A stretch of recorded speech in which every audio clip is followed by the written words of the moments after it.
I'm going to teach you how to feed your leopard gecko the right way. Leopard geckos eat mainly insects in the wild, but they will also eat smaller lizards, snakes, and even rodents. They move far less in captivity than they would in the wild, so we should give them a diet of mainly insects to keep them lean and healthy. Now they can eat a wide variety of feeder insects, and we definitely want to keep the diet nice and varied for a healthy, balanced diet. Each feeder insect species has a different nutritional profile. Some are higher in protein while others are fattier, but they all have a purpose to play in our leopard gecko's diet. Now how much to feed a leopard gecko depends on two things: the size of the insect and the size of the gecko. A good rule of thumb is the size of the insect should be about the size of the space between the leopard gecko's eyes. Of course they can eat slightly bigger and slightly smaller, these are just rough guidelines. But by using these guidelines you will know exactly when to upgrade the size of insects that you buy based upon the size of your individual gecko.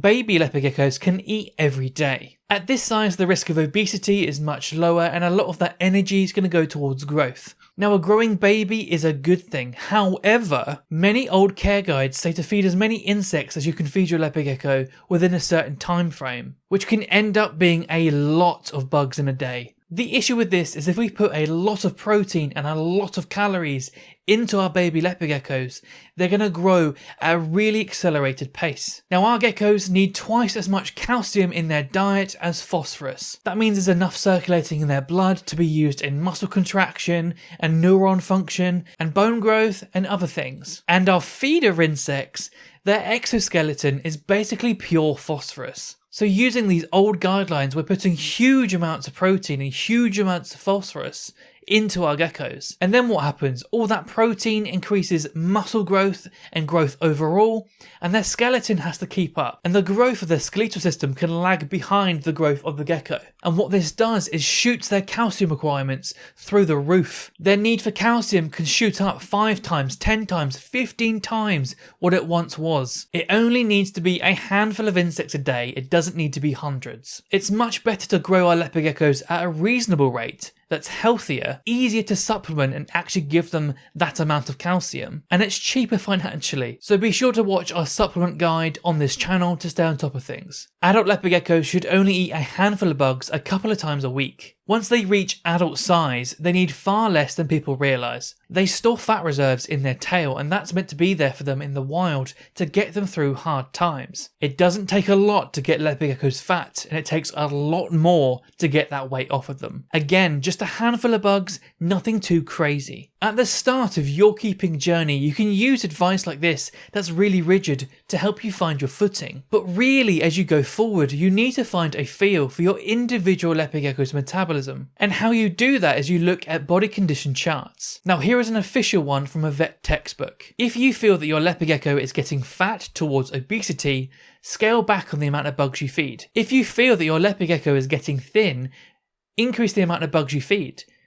If you're bang on perfect in the middle, stay as you are and maintain your schedule. This is why I'm saying something vague like a handful of bugs, and I'm not giving you an exact number. The amount someone needs to feed a leopard gecko in a 20 gallon compared to someone else that's got their leopard gecko in a 120 gallon like mine can differ wildly, because one of those leopard geckos has the potential to burn way more calories. Before long you'll be fine-tuned to your leopard gecko and your feeding schedule will be based on intuition. Now, you might watch some other care guides on the internet and see that other creators on YouTube especially might say to feed way more than I am. But what I would also say is have a look at body condition scores and actually look at their geckos. Some of these creators' geckos are fat. And that's all I'm going to say. So we know how much to feed them and we know that we want to feed them a variety, but what can we feed them? I'm going to give you a rough list and I'm going to split things between staple and occasional. A popular staple food item is doobie roaches. Now doobie roaches are very high in protein, they're very easy to breed so they can be cheaper to feed your leopard gecko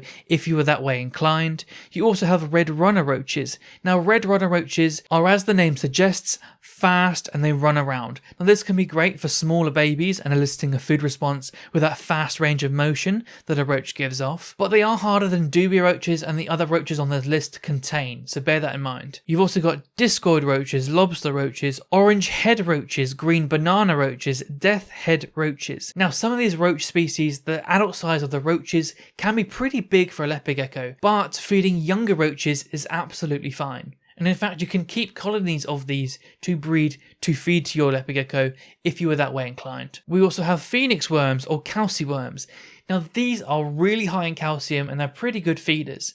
They can also be left to pupate and turn into the black soldier fly, which will fly around your enclosure and give a bit of enrichment to your leopard gecko. We also have silkworms. Now silkworms are the larval form of the silk moth. They are nutritionally excellent, but they can be hard to find and a bit pricey. We also have black crickets, silent crickets, and banded crickets. Now crickets are nutritionally a very well-rounded feeder. They have nearly all of the amino acids, they're very high in protein. Now they are lacking in vitamin E, vitamin A, vitamin D, and calcium, but we'll get on to how to fix that with gut loading later on. You also have locusts. Now if you're in the US, they might be harder for you to find. We have them easily, regularly at pet shops in the UK. There are breeders in the US though that are doing grasshoppers, you just have to find them. They can also eat isopods.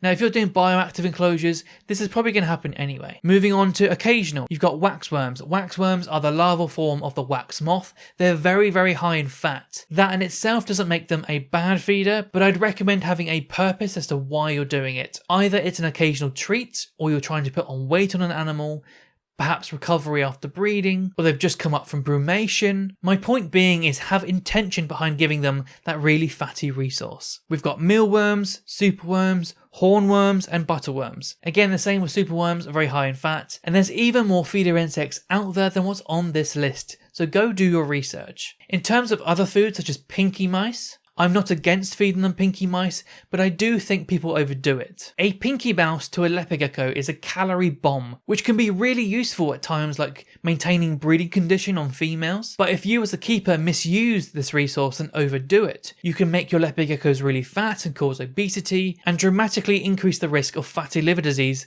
because of it. So it's not automatically evil, but use it sparingly. Okay, so we know some feeder insects that we can feed to our leopard geckos. What do we do with gut loading? Before you feed your insects to your leopard gecko, you want to feed your feeder insects. After you buy your feeder insects, you want to keep them in something like a cricket keeper and feed them on good healthy foods such as carrot, pumpkin, butternut squash, red bell peppers, etc. These act as food and moisture for these feeder insects. Then after 48 hours you can then feed them to your leopard gecko. A hot tip, red bell pepper is excellent. It's really high in carotenoids, which your leopard gecko can in turn make into vitamin A in their body, and it's really high in vitamin E, which is something that the crickets were lacking. So by feeding good foods like this, you can counterbalance for what's lacking in the things like crickets and other feeder insects. Thanks for watching, and I'll see you in the next video. Miko's the cutest leopard gecko in the world, and none of you convinced me otherwise. Okay, bye!